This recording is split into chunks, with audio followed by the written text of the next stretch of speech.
നമ്മുടെ വീട്ടുപറമ്പിൽ ഒരു ഡോക്ടർ ഉണ്ടെന്ന് പറഞ്ഞാൽ നിങ്ങൾ വിശ്വസിക്കുമോ? വെറുമൊരു ചെടിയല്ല, ശ്വാസകോശത്തിന് ജീവവായു നൽകുന്ന സാക്ഷാൽ ആടലോടകം. ആയുർവേദത്തിൽ വാസ എന്നറിയപ്പെടുന്ന ഈ അത്ഭുത സസ്യത്തിന്റെ ഔഷധരഹസ്യങ്ങളിലേക്ക് നമുക്കൊന്ന് കണ്ണോടിക്കാം. മാറാത്ത ചുമയും കടുത്ത കഫക്കെട്ടും കാരണം കഷ്ടപ്പെടാത്തവരായി ആരും കാണില്ല. പലതരം മരുന്നുകൾ മാറി മാറി പരീക്ഷിച്ചിട്ടും ആശ്വാസം കിട്ടാത്തവർക്ക് പ്രകൃതി നൽകുന്ന ഏറ്റവും വലിയ ഉറപ്പാണ് ആടലോടകം.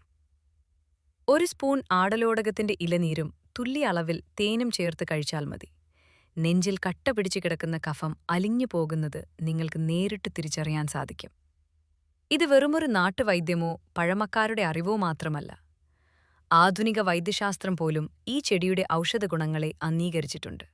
ആടലോടകത്തിന്റെ ഇലകളിലും വേരിലും അടങ്ങിയിരിക്കുന്ന വാസിസിൻ എന്ന രാസഘടകമാണ് കഫക്കെട്ടും ചുമയും മാറ്റാൻ സഹായിക്കുന്നത്.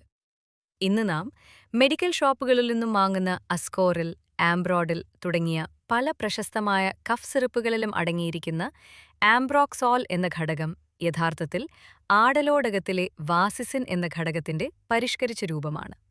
ചുരുക്കത്തിൽ, ആധുനിക വൈദ്യശാസ്ത്രം കഫക്കെട്ടിന് നൽകുന്ന ഏറ്റവും മികച്ച മരുന്നുകളുടെയെല്ലാം അടിസ്ഥാനം നമ്മുടെ മുറ്റത്തെ ഈ ആടലോടകമാണ്.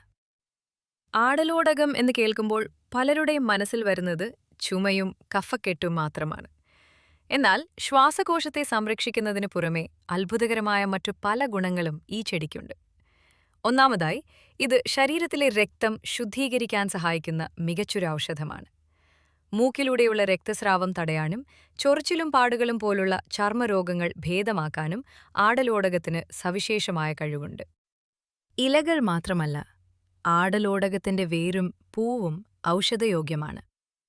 ജലദോഷമുള്ളപ്പോൾ പൂക്കൾ കൊണ്ട് ചായ ഉണ്ടാക്കി കുടിക്കുന്നത് അത്യുത്തമമാണ്. ചതവോ നീരോ ഉള്ള ഭാഗങ്ങളിൽ ഇല അരച്ചു പുരട്ടുന്നത് വേദന കുറയ്ക്കാനും സഹായിക്കും.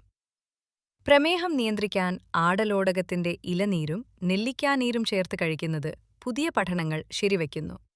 ആടലോടകത്തിന്റെ ഗുണങ്ങൾ ഇത്രമാത്രമാണെന്ന് കരുതരുത് കേട്ടോ. ആയുർവേദത്തിൽ വിവരിച്ചിട്ടുള്ള ഇതിന്റെ ഗുണങ്ങളെല്ലാം ഈയൊരു ചെറിയ വീഡിയോയിൽ പറഞ്ഞു തീർക്കാവുന്നതിലും അധികമാണ്. നമ്മുടെ പൂർവികർ വിവിധ രോഗങ്ങൾക്ക് ആടലോടകം എങ്ങനെയാണ് ഔഷധമായി ഉപയോഗിച്ചിരുന്നത് എന്നതിനെക്കുറിച്ച് വളരെ വിശദമായ ഒരു ബ്ലോഗ് ഞാൻ തയ്യാറാക്കിയിട്ടുണ്ട്. ഏത് രോഗത്തിന് എങ്ങനെ ഉപയോഗിക്കണം, കൃത്യമായ അളവ് എത്ര എന്നിങ്ങനെയുള്ള എല്ലാ വിവരങ്ങളും അതിൽ വായിക്കാം. ബ്ലോഗിന്റെ ലിങ്ക് താഴെ ആദ്യ കമന്റിൽ കൊടുത്തിട്ടുണ്ട്.